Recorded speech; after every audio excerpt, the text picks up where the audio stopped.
Welcome to the Hooligan Nation, a KISS-Centric podcast. I'm Anthony. I'm Rocco. And I'm Black Diamond Dave. Welcome to our version of As the KISS World Turns, where we discuss KISS current events, rumors, news, and interviews with current and past members. Strap in, crank it up, and let's talk KISS. Good evening, Father Rocco. How you guys doing? Thank you. What's up, Thank brother? you. I'm better now. Black Diamond Dave. Good to see you, fellas. Good to see you also. We have lots to talk about, and this is our number one priority today, is the illustrious Paul Stanley and Gene Simmons are being inducted into the Songwriters Hall of Fame. Do you know what that proves? X and Sex is the best song ever written. You took the bait. That was great. Anybody can accomplish anything with a little hard work. Hey, man. I mean, I'm serious, dude. Like, I'm going to put my log in your fireplace. Your fireplace is going to be in the Songwriters Hall of Fame. I'm 93 and you're 16 will be remembered forever. Put your hand in my pocket. Grab onto my rocket. There. Get up. Get your grandma out of here. Yep. In the Songwriters Hall of Fame. I don't know whether to applaud them, be proud as a card-carrying KISS Army member, or just make joke after joke after joke about it. I really don't. I don't know whether this makes me happy about the world we live in or makes me shake my head. You know what I'm telling? No, we're in a simulation officially. Like, if you are, and look, Hooligans, before anybody beats me up for this, Paul and Gene themselves have made jokes about the things that they write songs about in their songwriting. But when you put them next to very serious storytelling songwriters, it is kind of funny. Like, you know, I was surprised. This guy over here is writing songs about world hunger and war and peace. Blowing in the wind. And all of these things.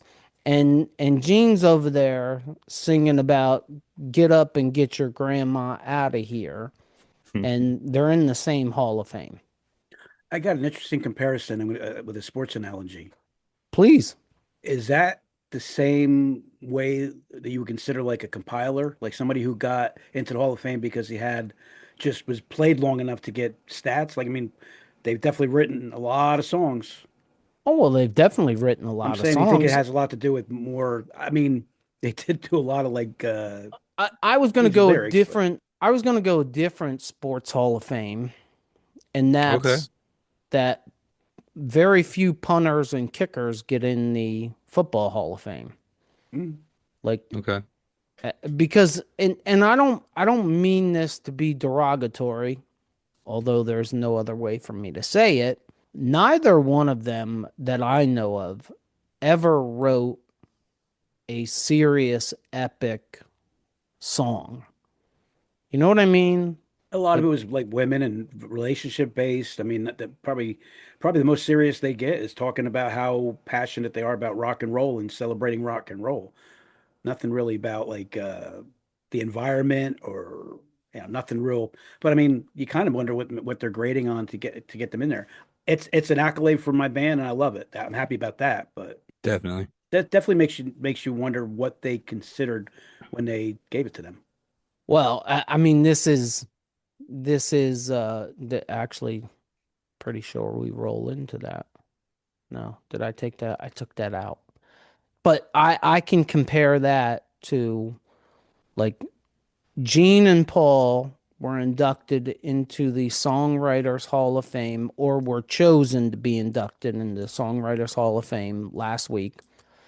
And both Bill Belichick and Robert Kraft were not chosen to be inducted in the Football Hall of Fame. How is that possible? They need to shut the doors. I just don't know where to go with. I think all of these Hall of Fames are a complete joke at this point. Definitely.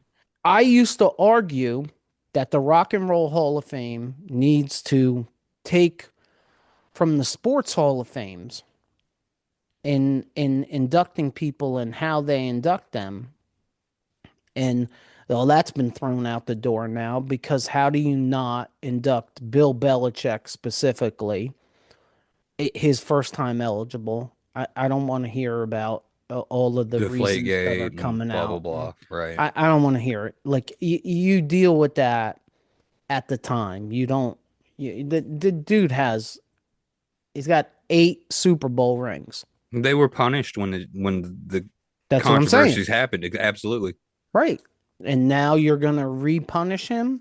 Mm-mm. Like then come out and say as a committee and there's 50 voters, come out and say, yeah, that's why we didn't vote for him. I don't buy it. I just They don't had buy plenty it. of excuses, dude. It wasn't just that. It was also we want to give the spotlight to people that may not be around much longer. They pulled out all kind of excuses. It was a Mhm. slap in the face. Yeah, Period. but if I'm Bill Belichick, I'm laughing. I mean, What else do you have to do? Wasn't that the quote? I mean, yeah, I mean, like, come on.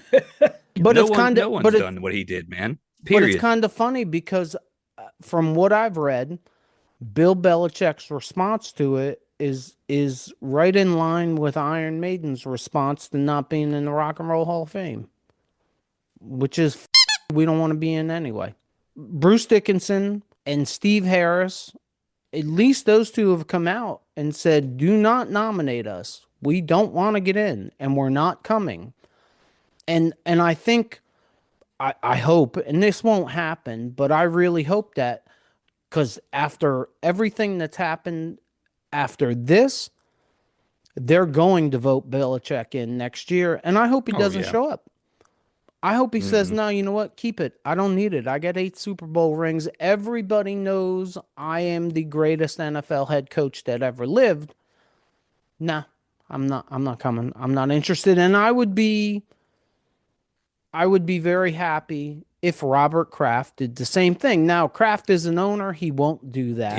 He's not. Yeah. No, I was gonna Even say though he that. should, but that's the kind of stuff that should happen. Like it would be nice for those two, just like Iron Maiden, just like, and I'll say this: it's look, I think Kiss getting into the Rock and Roll Hall of Fame was a great thing, but I think Kiss should have pushed back and said either you induct all of us, or don't. We don't want it.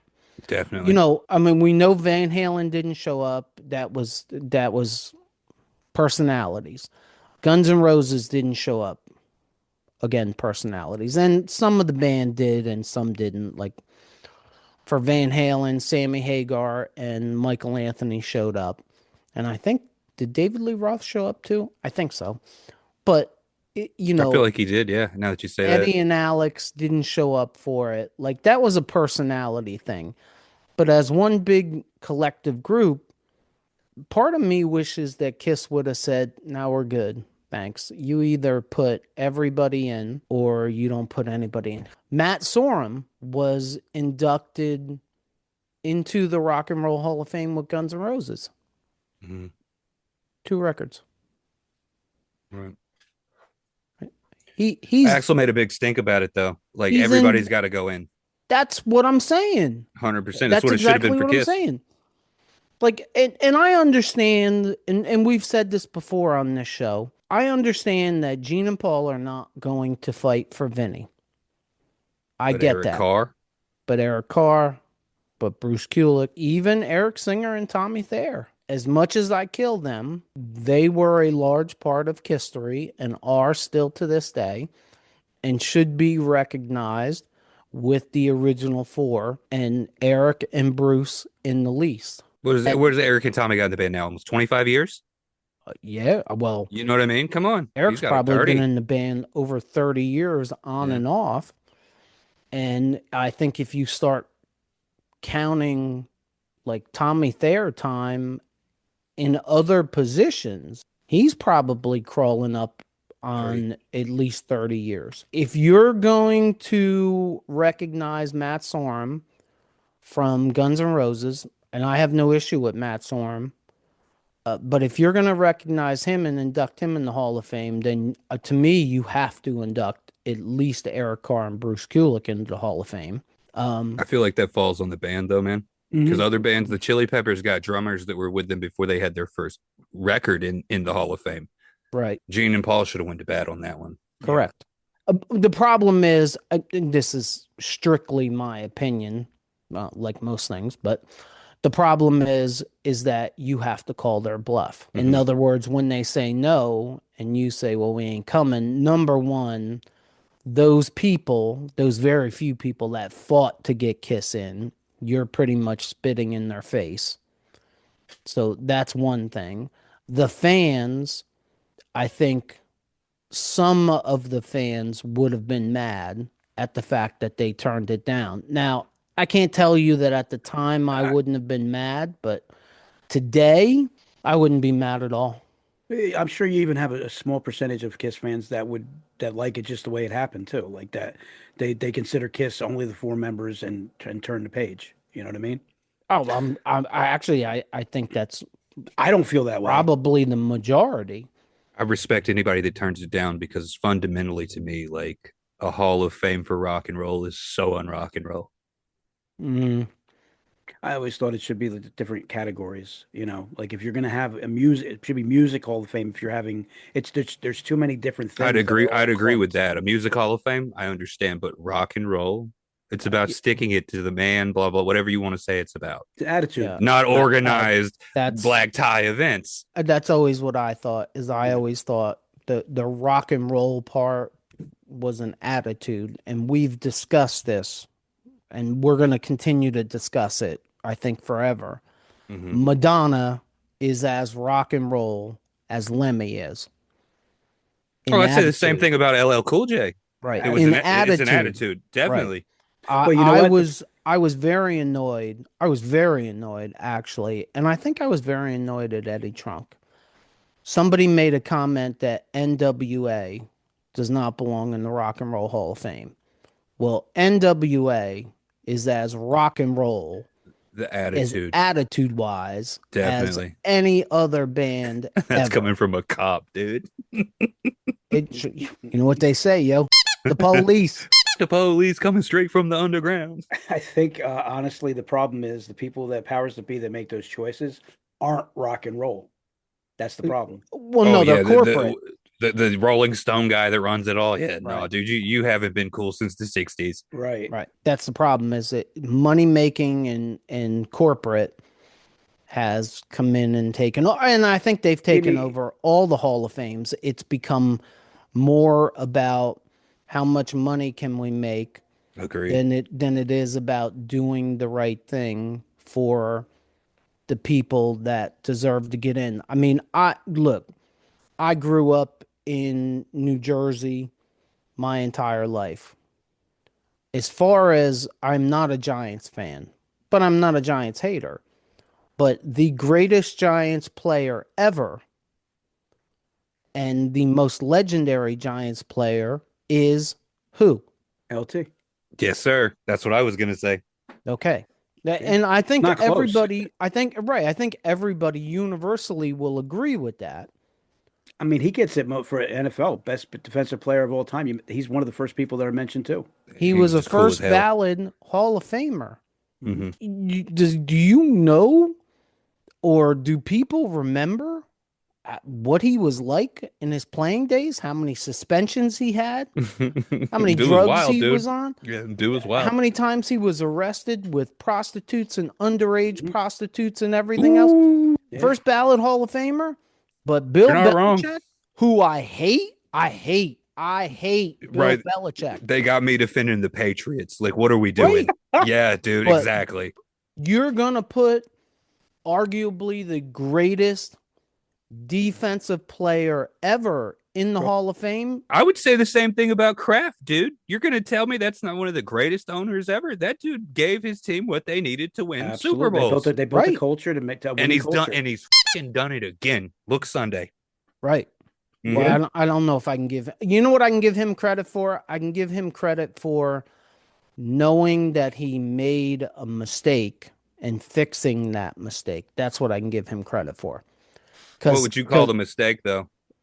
Gerard Mayo was the mistake. 100%. Yeah. No, you're I right. Yeah. mean, and then going and getting someone. And look, Mayo came from the Belichick The tree, tree. Hmm. but But Vrabel Ver- is the right. man, dude. I mean, dude, look, Hooligans. I know this is not a sports podcast, but it is today, I guess.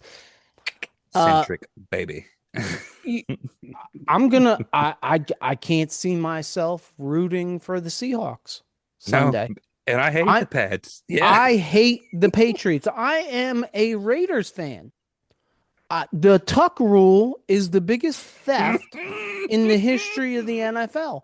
And I am going to sit there next Sunday and root for the damn Patriots. And I'm going to do it for one reason and one reason only: Mike Vrabel. What they did to Belichick and Kraft this year is what the Rock and Roll Hall of Fame has been doing for artists for years and years and years.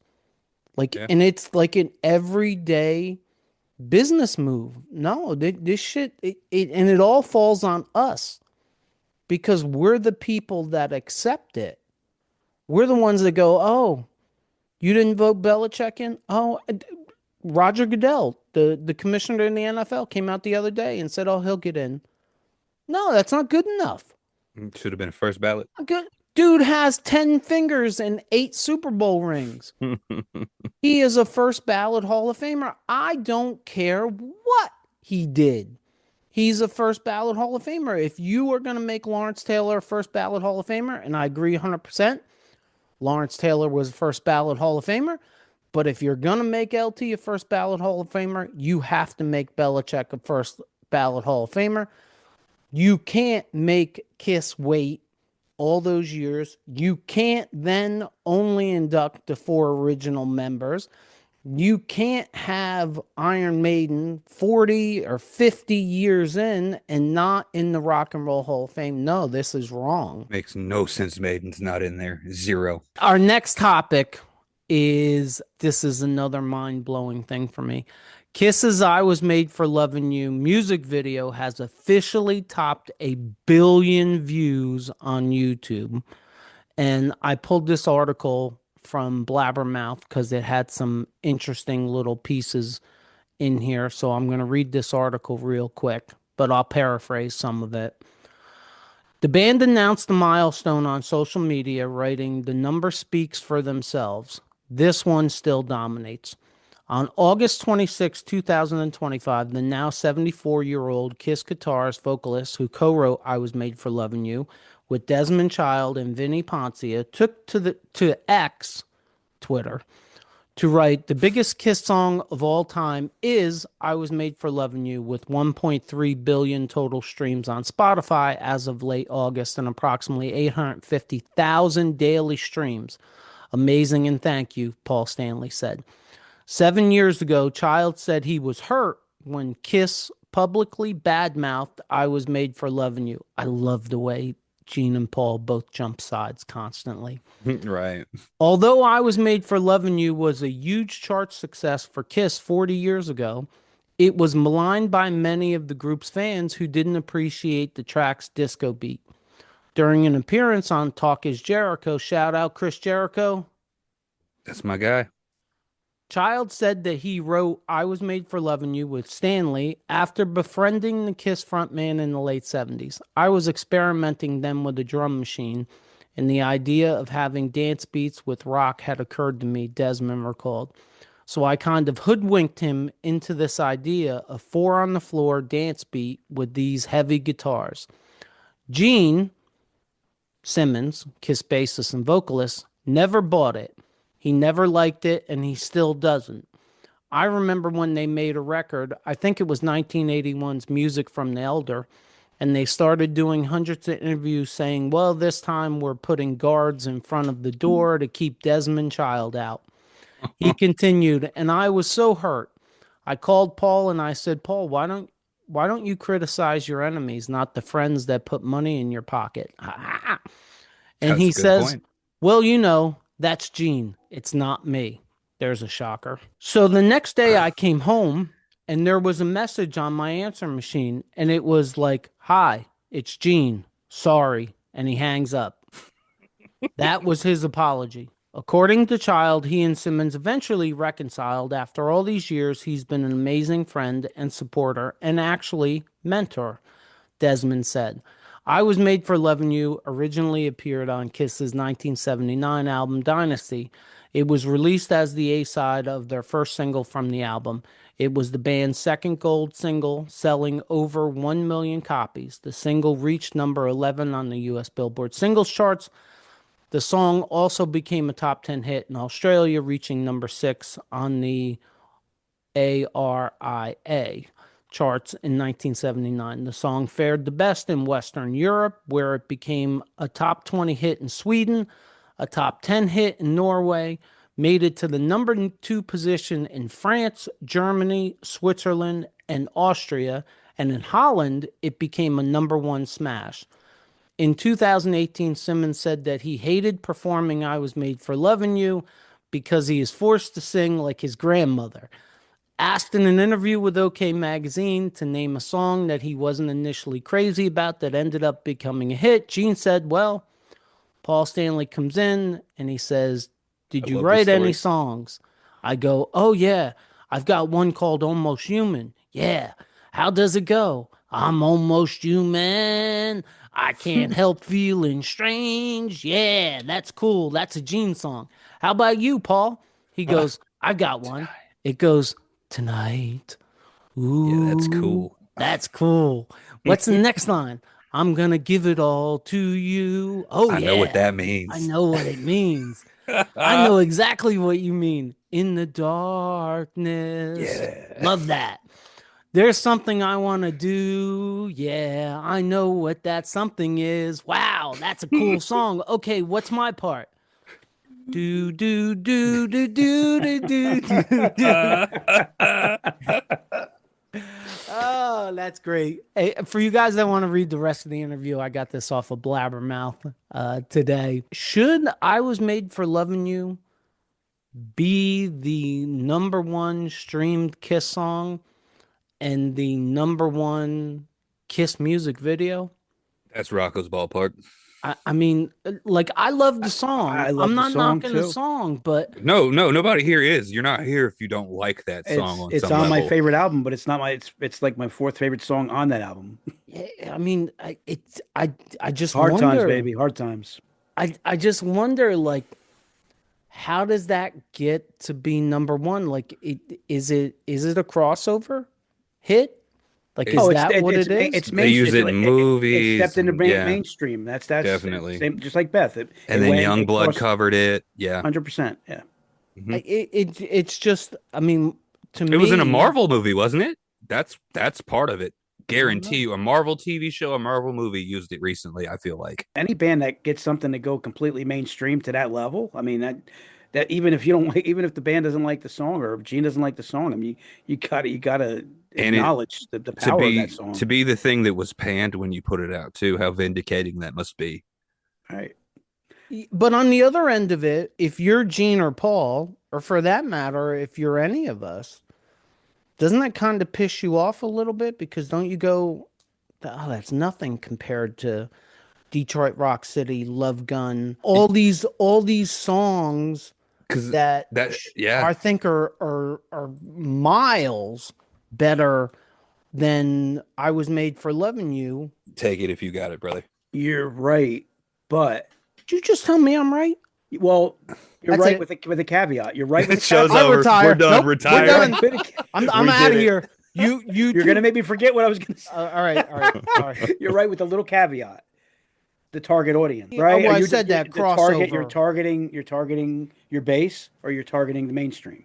That's the difference. Well, I they're had a definitely different take. targeting. Well, go ahead. Hit it, Dave. This is the song that he brags about. I challenged myself to knock something like this out. He says, what did he say? I wrote this in 20, 30 minutes originally. Well, It yeah. has to be frustrating that your low effort song is the song that is becoming your biggest thing. Think Is about the it effort they put into the elder. They put into, I don't know, Oh, whatever right. album you want to Ooh. pick. You know what I mean? It has to be Is frustrating. it the It's low? song Is is it going to the hit a lower nerve, though. You effort know. song, or did Desmond Child write 75% of it, and then Paul only had to write 25%? We should ask Gene. Well, I think it's safe to say that Desmond Child Ah, no. we should ask Gene. Actually, I wrote I Was Made for Loving You. The bass line Yeah. was my idea, and Paul said it was terrible. He picked up the ball and ran with it. Mhm. Peter wasn't even there, asshole. Oh man. Actually, that was a song Vinny and I wrote together. I yeah, Wow. it just kind of perplexes the hell out of me that I mean I can understand it. Yes, it's a crossover, but it's a disco crossover. So it disco At a is a time when disco was hot too. no, but we're talking still to this day. It Like died a year later, though, didn't it? 1980, it's dead. no, but I'm talking about now it's 2026 and they've hit 1 billion Mhm. plays on YouTube for this video. So what are we as Kiss fans just playing this over and over again? Or No, is this 40 some years later still the Kiss crossover hit? It's got a timeless melody. I mean, it's got a really really catchy melody.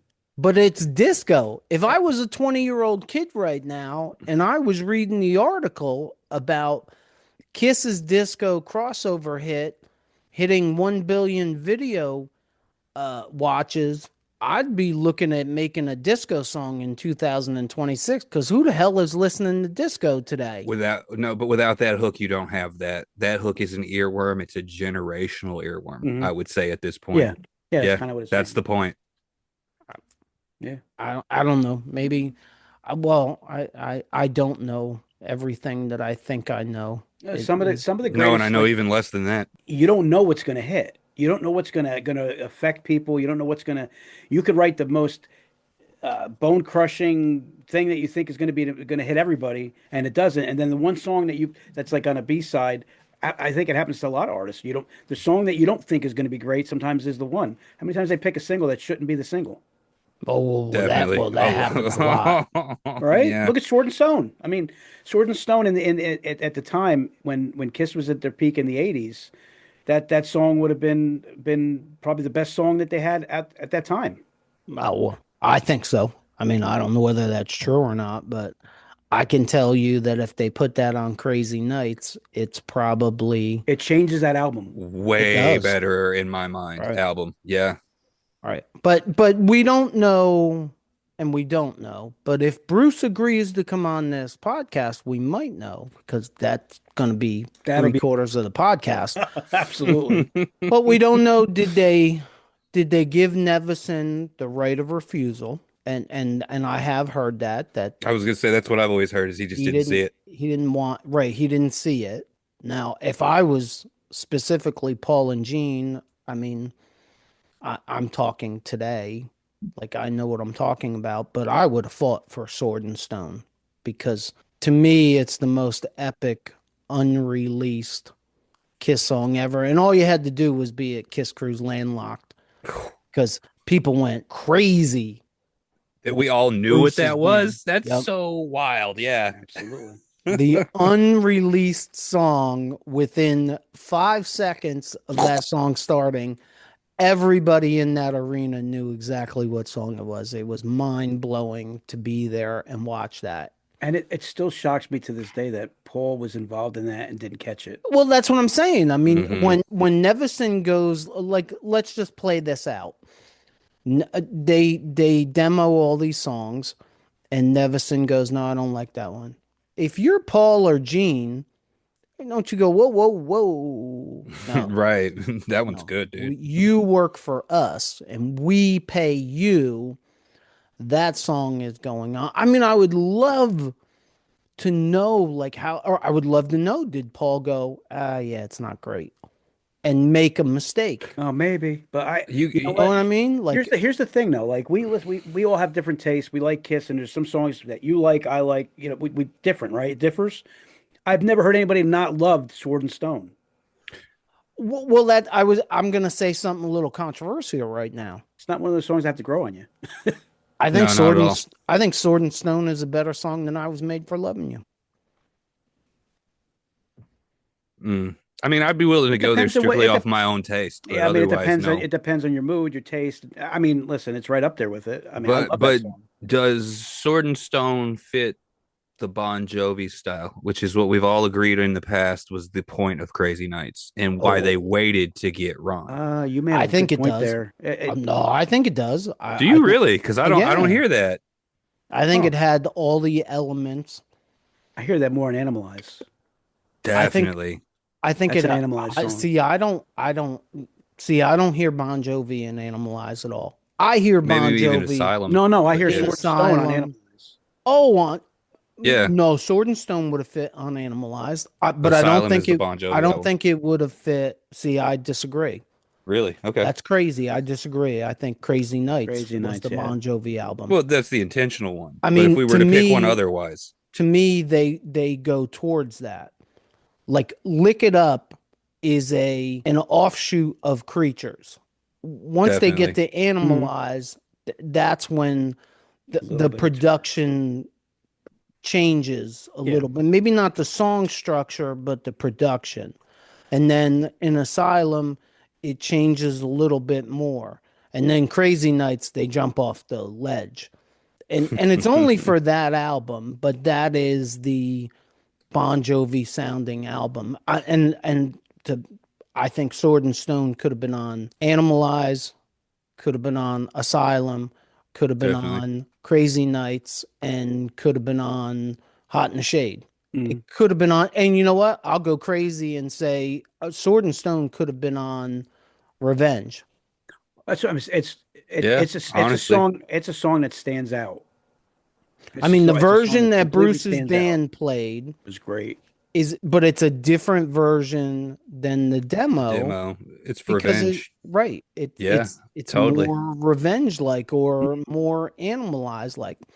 It's a good point. Either way, look, I think it's great anytime any of Kiss's material, or for that matter, Kiss members or Kiss X members, anytime they get recognized, I think it's a great thing.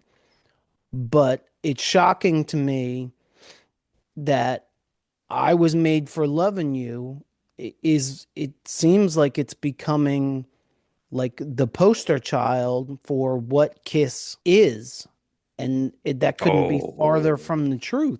yeah, I Because don't that, like that. right, Yeah, well, the that's new yeah. generation is opens, well, they don't open up a newspaper or magazine anymore, but they open up the internet and they look and go, "Oh, I Was Made for Loving You." 1 billion music video plays on This YouTube. must be their best song. Yeah. Right. Oh. I It's gotta not admit, even scratching the surface and when of I go the Right. best. when I'm checking something out on Spotify, a lot of times you're looking for what gets the most views, and sometimes the other stuff gets lost, and some of the other stuff's better. Right. Well, that's kind of what I'm Yeah, saying. I no, mean, I agree with you. I don't and look, don't get me wrong. I think I Was Made for Loving You is a great song, but I'm gonna do Father Rocco. I don't think it hits my top 20. No, I, definitely not for Not me. even. No. I No. don't even know that it hits my top 50.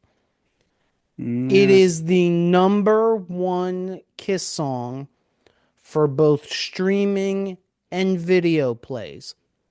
It is number one, and it is not close. It is not close. At least streaming, I think there's like a 700,000 gap between I Was Made for Loving You and whatever song number two is, which for some reason I think it was Rock and Roll All Night. It's got to be. That's what I was gonna say. Like, For that's crazy, man. It's crazy, but for me, That's insane. I don't tend to lean towards the most popular songs of bands anyway. I like Mm-mm. I'm more of a deep cut guy with a lot of the stuff anyway. So I think that's where when you're doing the top 50, I think you're the same way. Like there's other songs that hit you more than the song that it's just like rock and roll all night. It's like I love the song, but it's like it's a played out. I Was Made for Love. It's played out. It's a good song, but the top 50, not even close. It's not going to sniff my Mm-mm. top 50. Yes, I think Rock and Roll All Night is played out, but I definitely think it's probably in my top 20. but it's definitely in my top 50, whether it's played out or not.